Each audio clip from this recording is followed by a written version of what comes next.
जनवरी, फरवरी, ये 3 महीने तुम्हारे पास सिर्फ और सिर्फ बचे हैं, सिर्फ 3 महीने। और इन 3 महीनों के अंदर तुम्हारे 1 प्री बोर्ड कंडक्ट होंगे, 2 प्री बोर्ड कंडक्ट होंगे, और इन प्री बोर्ड के बीच में तुम्हें अपने सिलेबस को भी कंप्लीट करना है, 95% से ज्यादा मार्क को भी स्कोर करना है।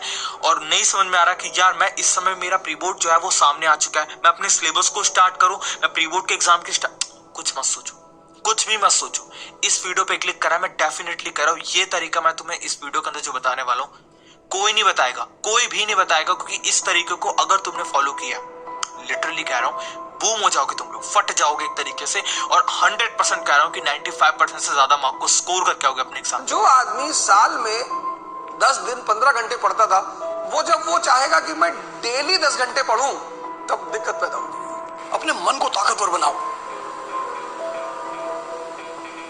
एक ही तरीका है, watching your mind. Delete all the thoughts which don't have any role in your life. जो डर गया समझो मर गया। तो सबसे पहले तो मेरी बात सुनो, ये वीडियो किसी भी एक क्लास को टारगेट नहीं करेगी कि आप लोग क्लास 10 के हो, क्लास 11 के हो, क्लास 12 के हो, तभी ये वीडियो आपके लिए इंपॉर्टेंट है। नहीं, आप किसी भी क्लास से बिलोंग करते हो, आपका एग्जाम कंडक्ट होने वाला है, ये वीडियो आपके लिए इंपॉर्टेंट है। मत पूछना, मत सोचना कि यार मैं तो कुछ मत सोचो।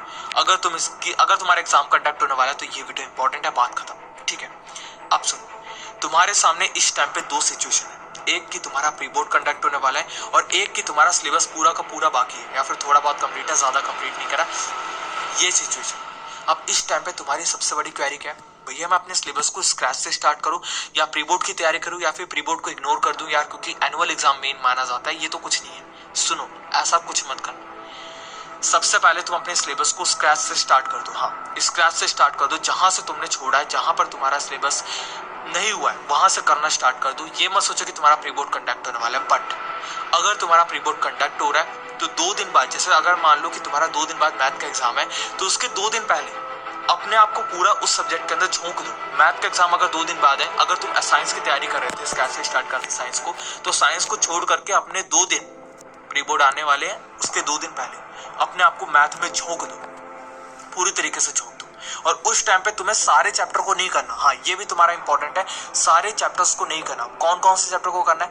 जो चैप्टर तुम्हारे सबसे ज्यादा इंपॉर्टेंट है, जो चैप्टर तुम्हें सबसे ज्यादा मार्क स्कोर कराएंगे, जो चैप्टर में से तुम्हारा सबसे ज्यादा मार्क्स स्कोरिंग और तुम्हें आते हैं, या फिर तुम कर सकते हो, इजी भी है, इन चैप्टर को पकड़ो, इन चैप्टर में पकड़ बनाओ। ज्यादा चैप्टर मत करना। अगर 10 चैप्टर है तो 10 चैप्टर मत करो, 4 चैप्टर करो।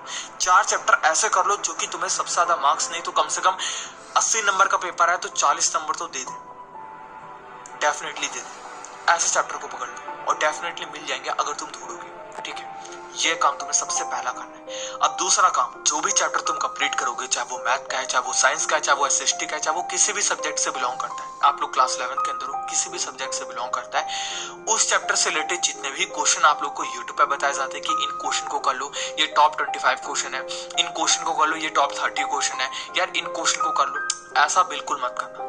जितने ज्यादा क्वेश्चन को सॉल्व करोगे उतना ज्यादा कंफ्यूज होते जाओगे। मैं अभी की बात कर रहा हूँ, प्री बोर्ड कंडक्ट होने वाले हैं और इस टाइम पे तुम्हारा एग्जाम नजदीक आ गया।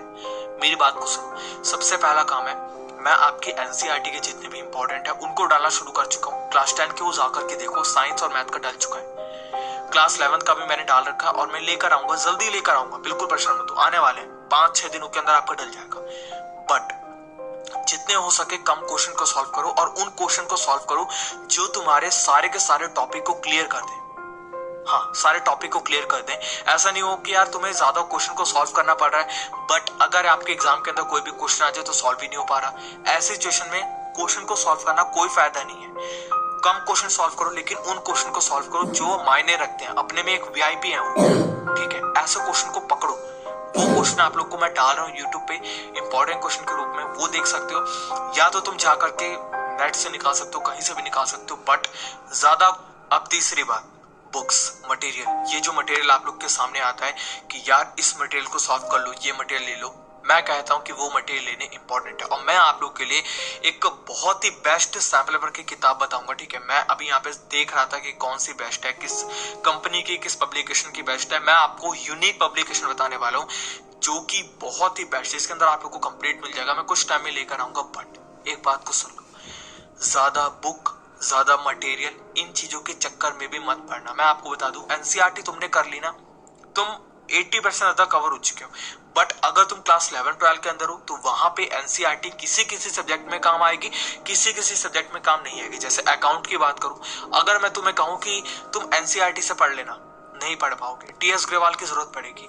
ऐसे तुम्हारे साइंस के भी कुछ सब्जेक्ट है जिसके अंदर एनसीईआरटी काम नहीं आती, पहले रेफरेंस काम आती फिर एनसीईआरटी आती है।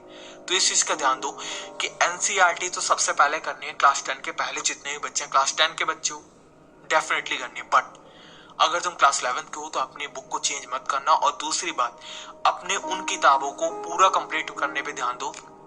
किसी के भी कहने पे कोई से भी ज्यादा किताबों को मत ले लेना कि तुमने एक से ज्यादा किताबों को ले लिया, 10 किताबें ले ली, कोई फायदा नहीं है, कोई बुकलेट नहीं है, कोई मटेरियल नहीं है, कोई ये लास्ट मिनट वाले हमारे क्वेश्चन पेपर आ रहे हैं इनको ले लो, कुछ नहीं होता यार। लास्ट मिनट क्या होता है, एक बारी बना दो ना तुम्हें अपने बुक पे भरोसा नहीं है, एक बारी बना के 10-10 बार बदल रहे हो। जिस बंदे को अपनी बुक पे भरोसा है ना वो एक ही बार बनाएगा, 10 बार नहीं बनाएगा। अब चौथी टिप, जब भी पढ़ने बैठो अपनी डेडलाइन को फिक्स रखो।